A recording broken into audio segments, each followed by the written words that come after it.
ममता अपने बेटे पुनीत की शादी एक पायल नाम की लड़की से करवाकर उसे अपने घर की बहू बनाकर अपने घर लाती है। पायल के घर आने से भी सभी बहुत खुश थे। पायल भी अपने ससुराल वालों के साथ बहुत खुश थी। एक दिन उसकी सास ममता, पति पुनीत और ननद नैना कमरे में बैठकर आपस में बातें कर रहे होते हैं। तभी पायल सबके लिए चाय लेकर वहां आती है। अरे बहू, तू यहाँ चाय क्यों ले आई? बेवजह तुझे परेशानी हुई, हमें आवाज दे देती, हम ही नीचे आ जाते। बिना बात के मेहनत करनी पड़ी तुझे। अरे माँ जी, ये तो मेरा फर्ज है। मैं तो बस यही सोचती हूँ कि मेरी तरफ से आपको कोई भी कभी भी शिकायत का मौका न मिले।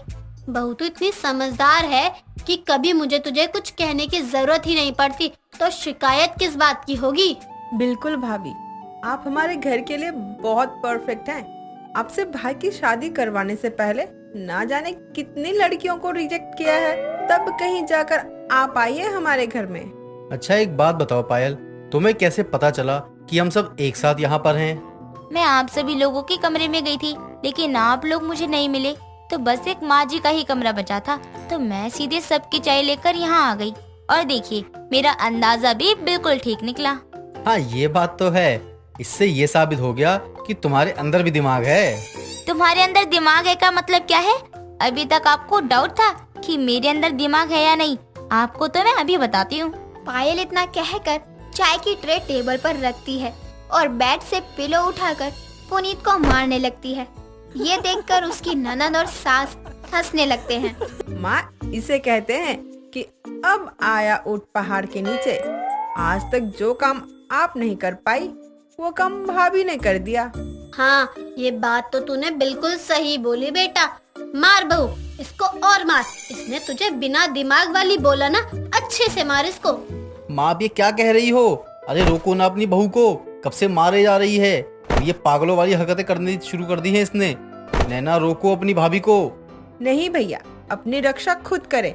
इसमें हम लोग आपकी कोई सहायता नहीं कर सकते हैं। अरे कोई तो मुझे बचाओ। पायल बस मजाक बहुत हुआ, अब मारना बंद करो।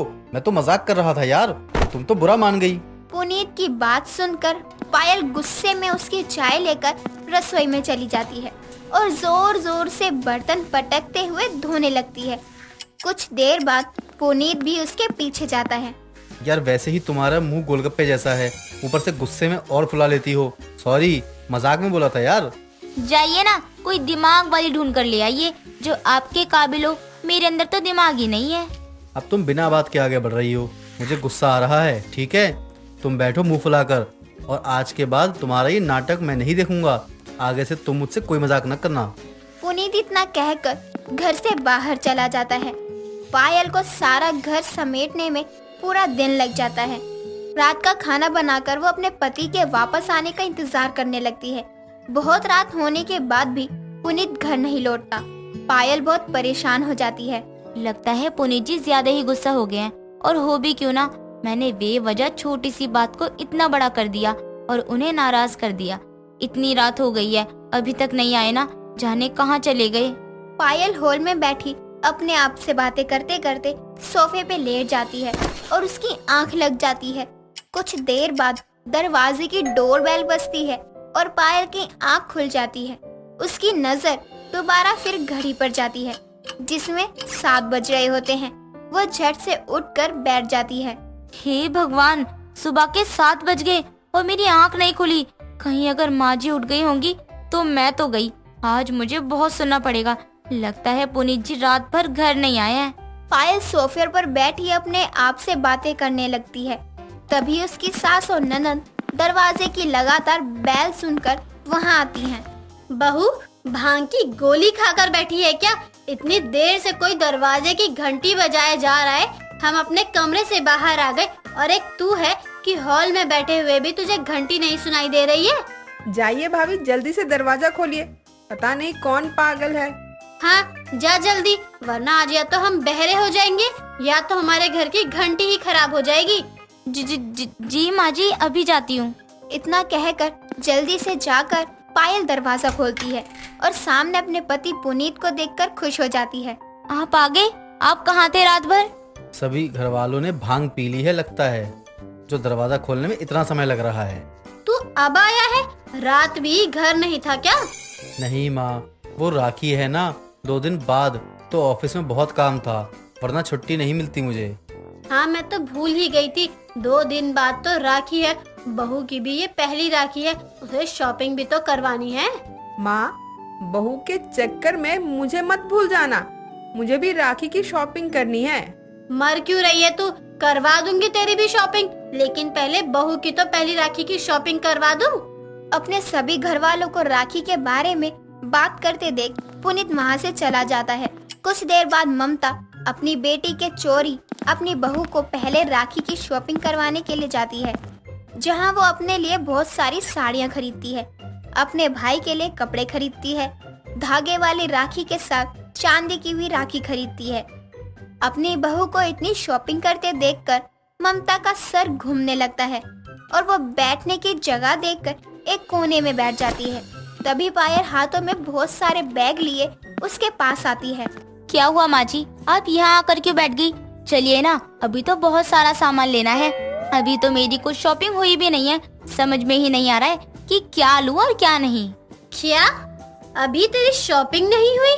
अभी तुझे और सामान लेना है? हाँ माँ जी, अभी लिया ही क्या है, अभी साड़ियों की मैचिंग की चूड़ियाँ लेनी है, ज्वेलरी लेनी है, मेकअप का सामान लेना है और भी बहुत कुछ। जल्दी चलिए। बहू की पहली राखी की शॉपिंग मुझ पे तो कुछ ज्यादा ही भारी पड़ गई। लगता है घर जाने का किराया तक नहीं छोड़ेगी बहू मेरे पास। माँ जी क्या सोच रही हैं आप? चलिए ना जल्दी से। हाँ बहू, चल रही हूँ, और कोई रास्ता भी तो नहीं है मेरे पास तेरे साथ चलने के अलावा। मुझे ये शौक लगा था कि बहू की पहली राखी की शॉपिंग है, करवाने चलूं। ममता इतना कहकर अपनी बहू के साथ चल देती है। ममता और पायल को शॉपिंग करते करते दिन से रात हो जाती है और ममता के पास सच में घर जाने तक का किराया नहीं बचता, जिसके बाद वो अपने बेटे को कॉल करके बुलवाती है और उसके साथ घर लौटती है। अपनी भाभी और माँ को शॉपिंग से आते देख नैना गुस्से से लाल हो जाती है। आप लोग मुझे बिना बताए शॉपिंग पर चले गए। त्योहार सिर्फ आप लोगों के लिए था क्या, मेरे लिए नहीं? आज आपकी बहू बहुत खास हो गई है माँ, और बेटी कुछ नहीं रही। मेरे लिए एक बार भी नहीं सोचा आपने?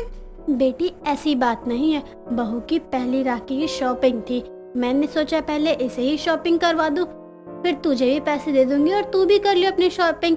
लेकिन मुझे क्या पता था कि बहू की पहली राखी की शॉपिंग मुझे इतनी भारी पड़ेगी। क्यों, ऐसा भी क्या हो गया माँ? आप ऐसे क्यों बोल रही हैं? भाभी ने ज्यादा शॉपिंग कर ली क्या? बेटी मैं वो अब क्या ही बोलूं। नहीं नहीं, बताइए ना माँ।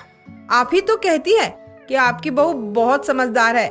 मुझे भी तो पता चले कि आपकी बहू ने क्या समझदारी दिखाई है। माँ से क्या पूछ रही हो नैना, मैं तुम्हें बताता हूँ।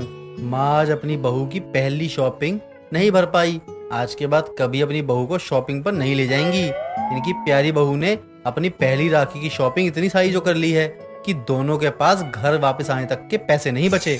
ये क्या कह रहे हैं आप भाई? मैं बिल्कुल सच बोल रहा हूँ। मैं इन्हें मार्केट से घर छोड़ने ही आया था, वरना ये कोई टाइम थोड़ी ना है मेरे ऑफिस से घर आने का। पुनीत की बात सुनकर सभी जोर जोर से हंसने लगते हैं और इस तरह से जहां एक तरफ पायल की राखी की शॉपिंग भरपूर तरह से पूरी होती है, वहीं दूसरी तरफ अपनी बहू की पहली राखी की शॉपिंग के चक्कर में ममता की जेब भी खाली हो जाती है।